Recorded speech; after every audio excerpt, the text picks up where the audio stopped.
time here in Boston. It's tremendous, his track record, so it's an honor to be on the same court. I just asked him about that play. He denied that he gave you props. He said he tried to trip your ass up. Knowing KG, I wouldn't be surprised. The guy goes hard. But that's who KG is, and that's why a lot of guys respect him for it. A little caught off guard by that Darren Williams foul. Yeah, I was actually. I knew he was going to foul me, but I didn't know he was going to foul me. I was trying to get the ball up to Kelly before the foul.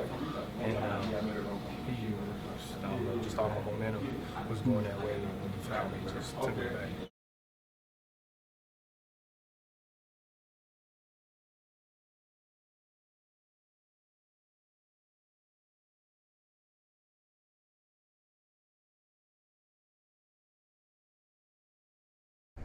Rolling. All right. We're trying to hit that 6-minute mark, 7-minute mark, basically. Okay. So we're doing pretty fine that first time.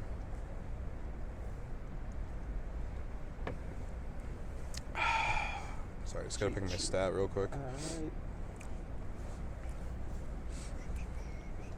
My stat, my boxing out is outside the box. Is that okay? That's the whole point of boxing out. What's boxing out? If you're in, that's a stat of the night. Oh, stat of the night. If you're inside the box, you're actually wrong, and you have to leave immediately.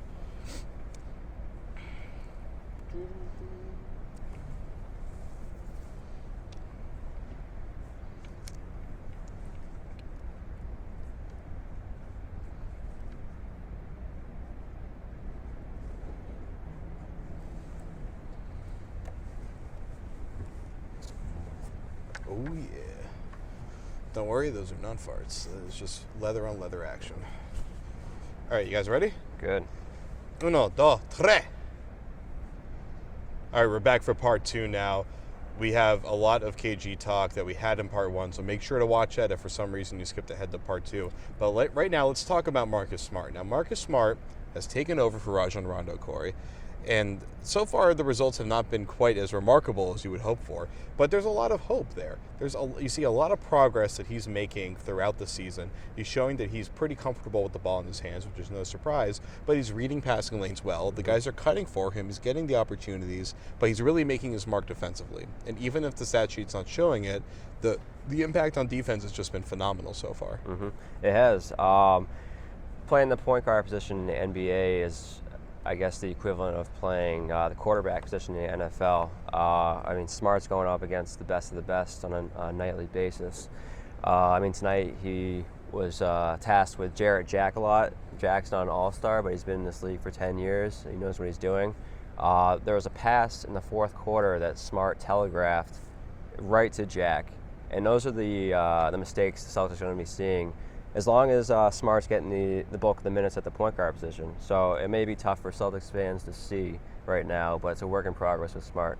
And, Smart's trying to figure out the system defensively. He's trying to adjust to an NBA defense. And we saw that manifest in 27 points, 10 for 10 shooting from the free throw line for Jarrett Jack, which is pretty horrifying. Now, I know Jameer Nelson was covering him for some of that time. I think Evan Turner was covering him for some of that time. So we can't put all the blame on Marcus Smart. But Smart's he's making high-impact plays, reminiscent of a young Avery Bradley, reminiscent of a young Rajon Rondo. So what do you see as kind of the projection for the rest of the season for Smart? It's unclear at this point. I think he's going to continue to play great defense because that's what he does with high intensity, and I feel like his offense feeds off his defense. I think in the third quarter he kind of got more assists. He actually hit a shot in the lane, which was something we're not really used to seeing him do. So, and that was kind of after he had that diving steal and assist. So I think his defense is going to continue to improve, and with that, the offense will eventually come. His shot's not great currently, but I think it can only get better. He's still young, and he's still going to continue to work on it. Now, so Smart's continuing to improve. Brandon Bass is a guy that's always been solid, always been a good player. And tonight, we saw him play for just one stretch. He played for 4 minutes tonight. Obviously, Brandon Wright is going to eat into his playing time. It seems like Brandon Bass is probably the odd man out, both because of his age. He's the most seasoned veteran of the group of bigs that the Celtics have, and he's probably the most useful, besides maybe Brandon Wright, for another team that's trying to make that playoff run and needs a solid bench player and who's on the last year of his deal. So, Corey, what do you see happening from Brandon Wright in the near future? And also, let's make a note that we're recording this at 5:45 p.m. on Friday. We might when you're watching this on Saturday morning, he might have been traded already. I mean, the fact that he didn't play, talk of a trade with the Cavs, who need another big man because Anderson Varejao is down for the season.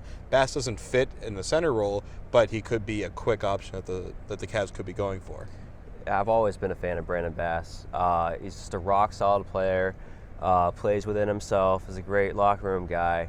The only thing right now, he does not belong in the Celtics. I mean, we saw it with the Rajon Rondo trade. The Celtics are looking to clean house, trade veterans away for future assets, future draft picks. There's no reason Bass shouldn't be on a contending team, playing 15 to 20 minutes a night, playing spot starter minutes for a team in need of some front court help. I think it's just a matter of when it happens, for Danny Ainge to pull the trigger. So, Sam, what are his best fits besides, let's say, Cleveland? Oh, I don't know. Well, you mentioned the Clippers before in terms of front court need. I think he pretty much would fit in anywhere. Everyone in the NBA is kind of looking for depth at this point, especially in the Western Conference, trying to make any sort of playoff push. Brandon Bass could help out any team, and for his sake, I hope he actually does get traded so he can play on a winner again. It's definitely not fun for him only getting, 4 minutes tonight? 4 minutes tonight, and seeing 10 other guys play before he does. It's certainly for his sake, I hope he gets shipped out of town ASAP. And that's like the 100th time that we've said that on this program. I think everyone that comes on the show is pretty much in agreement that Bass is a good guy, both on and off the court. He's a really solid worker. He does about 2 or 3 things. He does them very well. And he's someone that has really put in his time and effort here and deserves to go somewhere where he can win. Now, of course, he's going to be a free agent. So after that, he's able to choose wherever he wants. But being traded to a good team is a lot easier to get there than trying to sign a free agency. All right, so now let's get to the awards ceremony. Dun dun dun dun. KG is out of town. Could be the last time that we see him here, so we're going to hear a lot about that in this part of the episode. So let's box out first. For me, it's a stat line. It is 6 points, 4 rebounds, 3 for 5 shooting in only 17 minutes. It's kind of a lackluster finale, if it is a finale for Kevin Garnett. So would have loved to see a little bit more KG there, but I mean, Mason Plumlee's got to get his minutes, My stat line of the night has to be the fourth quarter points. Again, we see the Celtics' fourth quarter struggles, rear its ugly head again, being outscored by the Nets, 9 points, 30-21 in the final quarter. Evan Turner had a good look at the end of the game, went out. Jared Sullinger actually had a miracle shot that almost went in to tie the game, sent it in OT. But the fourth quarter struggles and the 9-point deficit has to be my stat line of the night. All right, despite the loss, I'm going to try and focus on the positive here. And my stat of the night's Avery Bradley's just line. He was 7 for 14. He had 17 points, and he was 3 for 5 from 3. He hasn't been able to hit a shot in the past 3 weeks. And personally, he's been one of the most disappointing players so far. So to see him kind of take that step to get back on the right track, that was a good thing you can take away from this game, was him actually being able to hit a jumper. That's going to be huge going forward if the Celtics hope to actually win some games. So I'm guessing he's not your baller of the night then? Avery Bradley is not my baller of the night. He could be in the future if he continues like this, but he's not. He's yet the baller status. So it could be your baller of the future then? Oh, yeah. The BOF? The BOF. The baller in my heart. So who is Yeah. your player of the game tonight? It has to be Alan Anderson. I know Jarrett Jack led the way with scoring, but Alan Anderson scored 10 of his 15 points in the fourth quarter. He basically, 7 of those points came in the 11-2 run that tied the game for the Nets. He went off. After that, he hit the kind of devastating 3 that was over here that kind of demoralized the whole team and kind of took the wind out of this building. Anderson, great 8th man. I know you didn't want to give it to my guy Jack, but he went to the line 10 times.